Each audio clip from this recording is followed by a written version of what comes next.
ಪರೀಕ್ಷೆ ಸಮೀಪಿಸುತ್ತಿದೆ. ಒತ್ತಡ ಹೆಚ್ಚಾಗುತ್ತಿದೆ. ಆದರೆ ಓದಿದ್ದು ಮುಗಿದಿಲ್ಲ.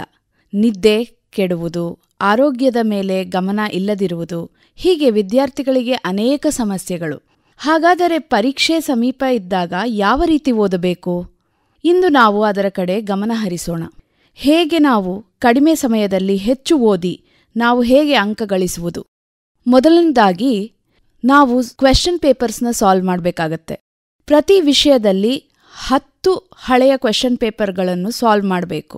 ಪ್ರತಿ ವರ್ಷ 70ರಿಂದ 80ರಷ್ಟು ಪ್ರಶ್ನೆಗಳು ರಿಪೀಟ್ ಆಗಿರುತ್ತೆ. ಇದು ಸಿಲೆಬಸ್ ರಿವೈಸ್ ಆದ್ಮೇಲೆ ಮಾಡುವಂತಹ ವಿಷಯ. Plan before you start. ಎರಡನೇದು, ಪ್ರತಿ ಪರೀಕ್ಷೆಯ ಮುಂಚೆ ನಾವು ಏನೆಲ್ಲ ಸಿದ್ಧತೆಗಳನ್ನು ಮಾಡಿಕೊಳ್ಬೇಕು? ಪರೀಕ್ಷೆಗೆ ಎಷ್ಟು ದಿನ ಉಳಿದಿದೆ? ನಾವು ಯಾವ ರೀತಿ ವಿಷಯಕ್ಕೆ ಹೆಚ್ಚು ಸಮಯ ಕೊಡಬೇಕು? ಯಾವ ವಿಷಯ ನಮಗೆ ತುಂಬ ಕಷ್ಟದ್ದು? ಯಾವ ವಿಷಯ ನಮಗೆ ಸಲೀಸಾಗಿ ಬರ್ತದೆ? ಇದರ ಬಗ್ಗೆ ನಾವು ಗಮನ ಹರಿಸಬೇಕಾಗತ್ತೆ. ನಾವು ಒಂದು ವೇಳಾಪಟ್ಟಿಯನ್ನು ರೆಡಿ ಮಾಡಿಕೊಂಡು ಅದಕ್ಕೆ ಸರಿಯಾಗಿ ನಾವು ಅದನ್ನು ಫಾಲೋ ಮಾಡಬೇಕಾಗತ್ತೆ. ತುಂಬ ಕಷ್ಟಕರವಾದ ವಿಷಯಕ್ಕೆ ನಾವು ಸ್ವಲ್ಪ ಜಾಸ್ತಿ ಸಮಯವನ್ನು ಕೊಟ್ಟು ಮಿಕ್ಕ ವಿಷಯಗಳಿಗೆ ಕಡಿಮೆ ಸಮಯಗಳನ್ನು ತಗೊಳ್ಬೋದು. ನಾವು ಇದನ್ನು ಮಾಡುವ ಮುನ್ನ 3 ಬಾರಿ, ಕನಿಷ್ಠ ಅಂದರೆ 3 ಬಾರಿ ರಿವಿಷನ್ ಆಗಿರಬೇಕು. ಮೂರನೇದು 24 hours ರೂಲ್. ಬೆಳಗ್ಗೆಯಿಂದ ನಾವು ಏನೇನು ಓದಿದ್ದೀವಿ ಅದನ್ನು ಇನ್ನೊಮ್ಮೆ ಮಲಗುವ ಮುನ್ನೆ ನಾವು ಪುನರಾವರ್ತನೆ ಮಾಡಬೇಕು. ಹೀಗೆ ಮಾಡುವುದರಿಂದ ನಾವು ಆ ವಿಷಯವನ್ನು ಎಂದಿಗೂ ಮರೆಯುವುದಿಲ್ಲ. ಹಾಗೆ ನಾವು 7ರಿಂದ 8 ಗಂಟೆಗಳ ಕಾಲ ನಿದ್ರೆ ಮಾಡಲೇಬೇಕು. ನಾವು ಮಲಗಿದಾಗ ನಾವು ಏನು ಓದಿರ್ತೇವೆ ಆ ಇನ್ಫಾರ್ಮೇಷನ್ ನಮ್ಮ ಶಾರ್ಟ್ ಟರ್ಮ್ ಮೆಮರಿಯಿಂದ ಲಾಂಗ್ ಟರ್ಮ್ ಮೆಮರಿಗೆ ಟ್ರಾನ್ಸ್ಫರ್ ಆಗುತ್ತೆ. ಅಂದರೆ ಅದು ನಮ್ಮ ನೆನಪಿನ ಶಕ್ತಿಯಲ್ಲಿ ದೀರ್ಘವಾಗಿ ಉಳಿಯುತ್ತೆ. ಬುದ್ಧಿಶಕ್ತಿ ಬೇರೆ, ನೆನಪಿನ ಶಕ್ತಿ ಬೇರೆ. ಬುದ್ಧಿಶಕ್ತಿ ಅನ್ನೋದು ನಾವು ಒಂದು ವಿಷಯವನ್ನು ಓದಿ ಹೇಗೆ ಅರ್ಥ ಮಾಡಿಕೊಳ್ತೇವೆ ಅನ್ನೋದು. ನೆನಪಿನ ಶಕ್ತಿ ಅಂದರೆ ನಾವು ಓದಿದ್ದನ್ನು ಎಷ್ಟು ದಿನಗಳಾದ ಮೇಲೂ ನಾವು ಅದನ್ನು ನೆನಪಿನಲ್ಲಿಟ್ಟುಕೊಂಡು ಬರೀಬಹುದು. ಹೀಗೆ ನಾವು 2 ವಿಷಯಗಳನ್ನು ನೆನಪಿಟ್ಕೊಳ್ಬೇಕು. ಒಂದು, 24 ಗಂಟೆಗಳ ಒಳಗೆ ನಾವು ಓದಿದ ವಿಷಯವನ್ನು ಪುನರಾವರ್ತನೆ ಮಾಡುವುದು. ಇನ್ನೊಂದು, ನಾವು 7ರಿಂದ 8 ಗಂಟೆಗಳ ಕಾಲ ನಿದ್ದೆಗಳನ್ನು ಕೆಡದೀರ ಮಾಡುವುದು. ಇನ್ನು 4ನೇದು, prepare for the last day. ಅಂದರೆ ಪರೀಕ್ಷೆ 1 ಅಥವಾ 2 ದಿನ ಮುಂಚೆ ನಾವು ಹೇಗೆ ರೆಡಿ ಆಗಬೇಕು. ಇಷ್ಟೊತ್ತಿಗೆ ನಾವು ಎಲ್ಲ ವಿಷಯವನ್ನು ರಿವೈಸ್ ಮಾಡಿದ್ದಾಗಿರುತ್ತೆ. ನಾವು ರಿವೈಸ್ ಮಾಡುವಾಗ ಅದರಲ್ಲಿ ಏನು ಇಂಪಾರ್ಟೆಂಟ್ ಅದನ್ನು ನಾವು ಹೈಲೈಟ್ ಮಾಡಿಕೊಳ್ಳೋದು ಅಥವಾ ಇಂಪಾರ್ಟೆಂಟ್ ಪಾಯಿಂಟ್ಸ್ನ ಪಾಯಿಂಟ್ ಬುಕ್ಕಲ್ಲಿ ಬರೆದುಕೊಳ್ಳೋದು. ಎಕ್ಸಾಮ್ 2 ದಿನ ಇದೆ ಅನ್ನೋವಾಗ ಆ ಪಾಯಿಂಟ್ಸ್ನ ಓದಿ ಮನಸ್ಸಿನಲ್ಲಿ ಇನ್ನೊಮ್ಮೆ ಅದನ್ನು ರಿವೈಸ್ ಮಾಡಿಕೊಳ್ಳೋದು. ಅಂದರೆ ಅದನ್ನು ಎಲಾಬ್ರೇಟ್ ಹೇಗೆ ಮಾಡೋದು ಅಂತ ನಾವು ಮನಸ್ಸಿನಲ್ಲೇ ಪುನರಾವರ್ತನೆ ಮಾಡಿಕೊಳ್ಳೋದು. ಫುಲ್ ಇಯರ್ ಪ್ರಿಪ್ರೇಷನ್ ಹೇಗಿರುತ್ತೆ ಅಂದರೆ ಮ್ಯಾರಥಾನ್ ಇದ್ದ ಹಾಗೆ. ಅಂದರೆ we have to complete it ಅಷ್ಟೆ. ಆದರೆ ನಾವು ಫೈನಲ್ ಎಕ್ಸಾಮಲ್ಲಿ ಹೇಗಿರುತ್ತೆ ಅಂದರೆ it is just 100 metre race. Last day preparation, ನಾವು ಗೆಲ್ಲಬೇಕು ಅಂತ ಓಡಬೇಕು. ಹಾಗೆ ಆ ದಿನ ಯಾವುದೇ ಇಂಪಾರ್ಟೆಂಟ್ ವಿಷಯ ಇದ್ರೂ ನೀವು ರಿವೈಸ್ ಮಾಡುವುದು ಮತ್ತು ಎಕ್ಸಾಮಿಗೆ ಮುಂಚೆ ನಾವು ಒಂದು ತಿಳಿ ಮನಸ್ಸಿನಿಂದ ಎಕ್ಸಾಮ್ಗೆ ಹೋಗೋದು ತುಂಬ ಮುಖ್ಯ. 5ನೇದು, teach to reach. Albert Einstein ಹೇಳಿದರೆ, if you cannot explain it simply you don't understand it well enough. ಅಂದರೆ ಅದರ ಅರ್ಥ, ನಾವು ಯಾವ ವಿಷಯವನ್ನು ಸಂಪೂರ್ಣವಾಗಿ ಅರ್ಥ ಮಾಡಿಕೊಂಡಿರ್ತೇವೆ ಅದನ್ನು ನಾವು ಎಕ್ಸ್ಪ್ಲೈನ್ ಮಾಡಬಹುದು. ನಾವು ಎಕ್ಸ್ಪ್ಲೈನ್ ಮಾಡಿದ್ಮೇಲೆ ನಮಗೆ ಅದು ಮರೆಯೋದೇ ಇಲ್ಲ.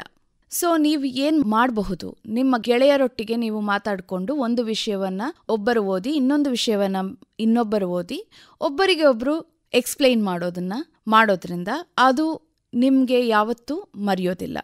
ಪರೀಕ್ಷೆಯನ್ನು ಸಂಭ್ರಮಿಸಿ. ಪರೀಕ್ಷೆ ಯಾವತ್ತೂ ಟೆನ್ಷನ್ ಅಲ್ಲ, ಅದು ನಮಗೆ ಕೆಡುಕನ್ನು ಉಂಟು ಮಾಡಲಲ್ಲ. ಅದು ನಾವು 1 ವರ್ಷ ಕಷ್ಟಪಟ್ಟು ಎಷ್ಟು ಓದಿದ್ದೇವೆ, ಅದು ನಮಗೆ ಎಷ್ಟು ಅರ್ಥ ಆಗಿದೆ ಅನ್ನೋದನ್ನು ಪರೀಕ್ಷೆ ಅಂತ ಕರಿತೀವಿ. ಹಾಗೆ ನಾವು ಪರೀಕ್ಷೆಯನ್ನು ಸಂಭ್ರಮಿಸೋಣ. ಇನ್ನು ಇದು ಮಕ್ಕಳ ಕೆಲಸಗಳು. ಹಾಗಾದರೆ ನಾವು ಈಗ ಮನೆಯಲ್ಲಿದ್ದೇವೆ, ಪ್ರಿಪ್ರೇಷನ್ ನಡೀತಾ ಇದ್ದೇವೆ. ಹಾಗಾದರೆ ಇದರ ಪೋಷಕರ ಪಾತ್ರ ಏನಿದೆ? ಪೋಷಕರಾಗಿ ನಾವು ಏನು ಮಾಡಬೇಕು? ನಾವು ಪೋಷಕರು we are just like A serving bowl. ಅಂದರೆ ಏನು? ನಾವು ನಮ್ಮ ಪಾತ್ರೆಯಲ್ಲಿ ಏನು ಆಹಾರ ಇದೆ ಅದನ್ನು ನಾವು ಉಣಬಡಿಸ್ತೇವೆ ಅಲ್ವಾ? ಹಾಗೆ ನಾವು ಪೋಷಕರಾಗಿ ನಮ್ಮಲ್ಲೇ ಟೆನ್ಷನ್ನು, ನಮ್ಮಲ್ಲೇ ಸ್ಟ್ರೆಸ್ ಇದ್ದಾಗ ನಾವು ಮಕ್ಕಳಿಗೆ ಏನು ಕೊಡ್ತೇವೆ? ನಾವು ಅದನ್ನೇ ಉಣಬಡಿಸ್ತೇವೆ. ಅದಾಗಬಾರ್ದು. ಪರೀಕ್ಷೆ ಅಂತ ಹೇಳಿದ ತಕ್ಷಣ ಮಕ್ಕಳಿಗೆ ಸ್ಟ್ರೆಸ್ ಇರೋದು ಸಹಜ. ಆದರೆ ನಾವು ಪೋಷಕರಾಗಿ ಅದನ್ನು ಒಂದು ಕಂಟ್ರೋಲಿಗೆ ತರಬೇಕಾಗ್ತದೆ. ನಾವು ಸ್ಟ್ರೆಸ್ ಮಾಡ್ಕೊಳ್ಳೋ ಅಗತ್ಯ ಇಲ್ಲ. ಹಾಗಾದರೆ ಗದರಬೇಡಿ, ಹೆದರಿಕೆ ಬೇಡ. ಸಂಶಯವನ್ನು ಹೋಗಲಾಡಿಸಿ ಅವರಿಗೆ ಮಾರ್ಗದರ್ಶನ ನೀಡಿ. ಟಿವಿ ಮತ್ತು ಮೊಬೈಲ್ ಮಕ್ಕಳಿಗೆ ಮಾತ್ರ ದೂರವಿಡಿ ಅಂತ ಹೇಳೋದಲ್ಲ, ನಾವು ಸಹ ಅದರಿಂದ ಸ್ವಲ್ಪ ದಿನ ದೂರವಿರೋಣ. ಒಳ್ಳೆಯ ಸಾತ್ವಿಕ ಆಹಾರ, ಪ್ರವಾಸಗಳು ಬೇಡ, ಸಂಶಯ ಬೇಡ. ಅವರ ಬಗ್ಗೆ, ಮಕ್ಕಳ ಬಗ್ಗೆ ಗಮನವಿರಲಿ. ಆತ್ಮವಿಶ್ವಾಸವನ್ನು ತುಂಬಿಸಿ ಪ್ರೋತ್ಸಾಹಿಸೋಣ. ಮಕ್ಕಳಿಗೆ ಜ್ವರ ಬಂದಾಗ ನಾವು ಏನು ಮಾಡ್ತೇವೆ? ಬಾಡಿ ಟೆಂಪ್ರೇಚರ್ ತುಂಬ ಜಾಸ್ತಿ ಇದ್ದಾಗ ನಾವು ತಣ್ಣೀರಿನ ಬಟ್ಟೆ ಇಡ್ತೇವೆ ಅಲ್ವಾ? ಮಕ್ಕಳಿಗೆ ಸ್ಟ್ರೆಸ್ ಆಗಿರುತ್ತೆ, ಆಗ ನಾವು ಕೂಡ ಸ್ಟ್ರೆಸ್ ಆಗೋದ್ರಲ್ಲಿ ಅರ್ಥವಿಲ್ಲ. ಮಕ್ಕಳಿಗೆ ಸ್ಟ್ರೆಸ್ ಆದಾಗ ನಾವು ಕೂತು ಅವರೊಟ್ಟಿಗೆ ಮಾತಾಡಿ ಅದಕ್ಕೆ ನಾವು ಏನು ಮಾಡಬೇಕು ಈಗ ಅನ್ನೋದನ್ನು ಅವರಿಗೆ ತಿಳಿ ಹೇಳೋಣ. ಪರೀಕ್ಷಿಸಿ ಅವರಿಗೆ ಸೂಕ್ತ ಮಾರ್ಗದರ್ಶನವನ್ನು ನೀಡೋಣ. ಪರೀಕ್ಷೆಯಲ್ಲಿ ದುರ್ವರ್ತನೆಗಳ ಮಾಡಬಾರದೆಂದು ಅವರಿಗೆ ತಿಳಿ ಹೇಳೋಣ. ಆತಂಕ ಬೇಡ. ಸರಿಯಾದ ಸಮಯಕ್ಕೆ ಪರೀಕ್ಷೆಗೆ ಕರೆದುಕೊಂಡು ಹೋಗಿ ಪರೀಕ್ಷಾ ಸಾಮಗ್ರಿಗಳ ಬಗ್ಗೆ ಅವರಿಗೆ ನೆನಪಿಸಿ. ನಾವು ಪ್ರಿಪೇರ್ ಆಗಬೇಕಾಗಿರೋದು ರಿಟರ್ನ್ ಎಕ್ಸಾಮ್ಗೆ. ಸೊ ರಿಟರ್ನ್ ಎಕ್ಸಾಮ್ಗೆ ನಾವು ಬರೀ ಓದೋದ್ರಿಂದ ಪ್ರಿಪೇರ್ ಆಗೋದ್ರಿಂದ ಸಾಲೋದಿಲ್ಲ. ಏನು ಮಾಡಬೇಕು ನಾವು? ಹಾಗಾದರೆ ನಾವು ಓದಿದ್ದನ್ನು ಬರೆದು ತೆಗಿಬೇಕು.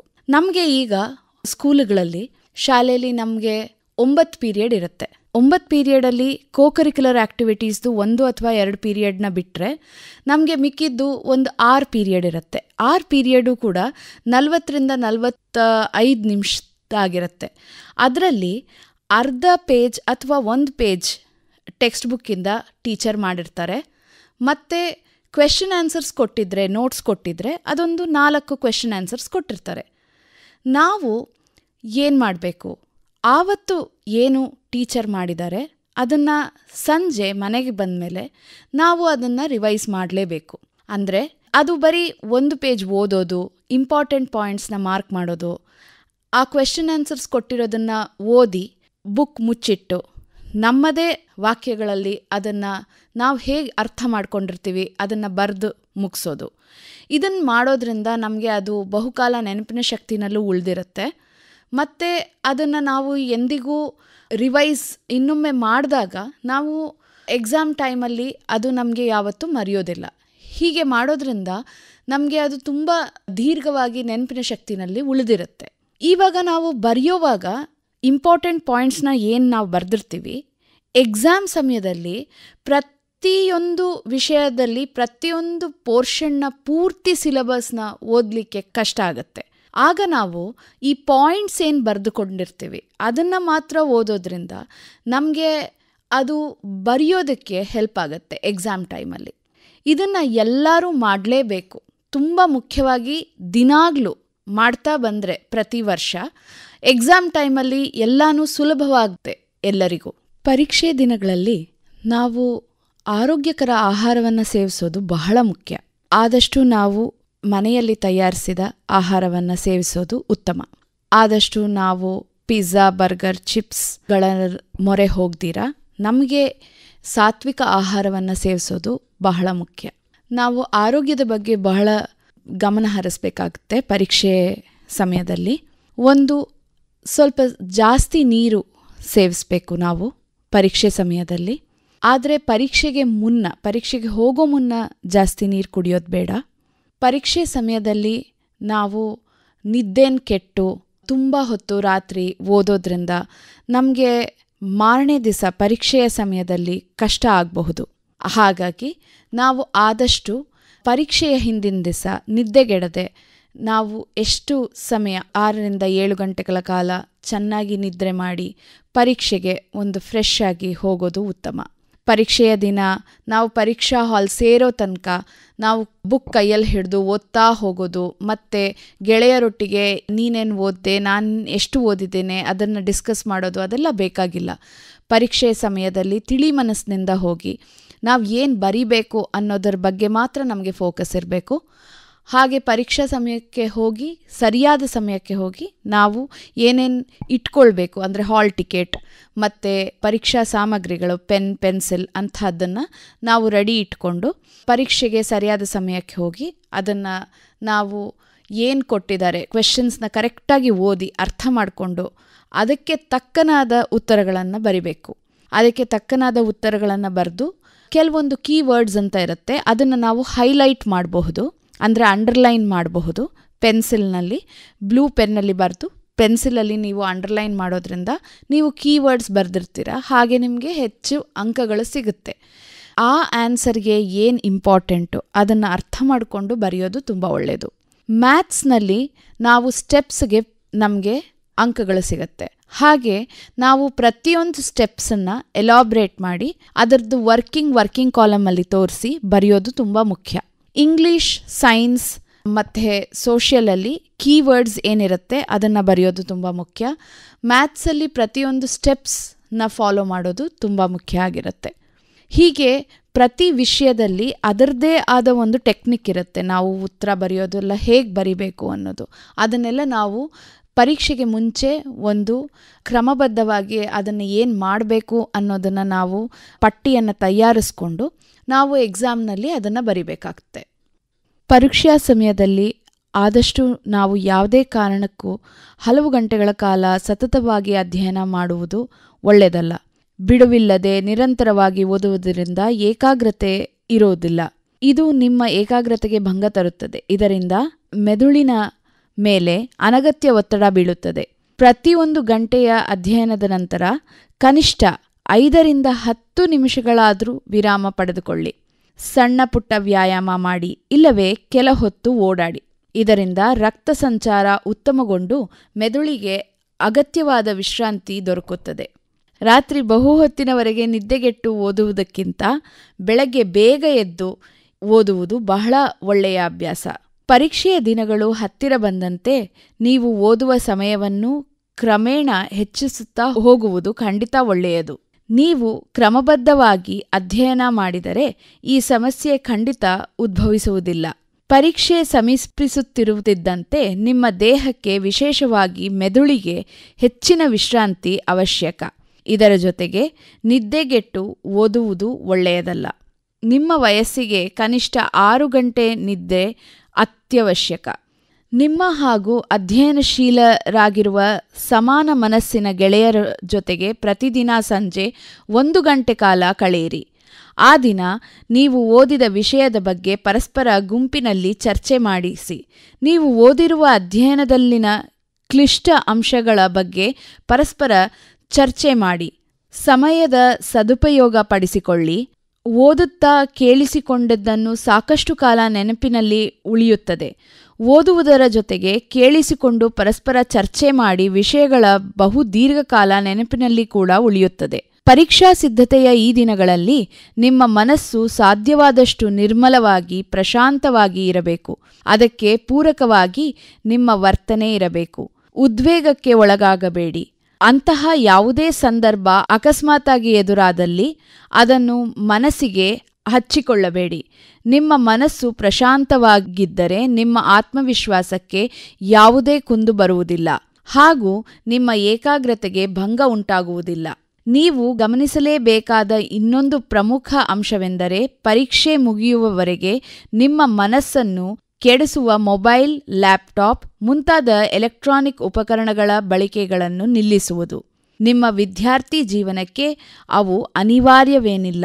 ಈ ಕೆಲವು ಅಂಶಗಳನ್ನು ನಿಮ್ಮ ಓದುವ ಪ್ರಕ್ರಿಯೆಯಲ್ಲಿ ಅಳವಡಿಸಿಕೊಂಡರೆ ಮುಂಬರುವ ಪರೀಕ್ಷೆಗಳನ್ನು ನೀವು ಯಾವ ಆತಂಕವೂ ಇಲ್ಲದೆ ಸಂಪೂರ್ಣ ಆತ್ಮವಿಶ್ವಾಸದಿಂದ ಎದುರಿಸಬಹುದು.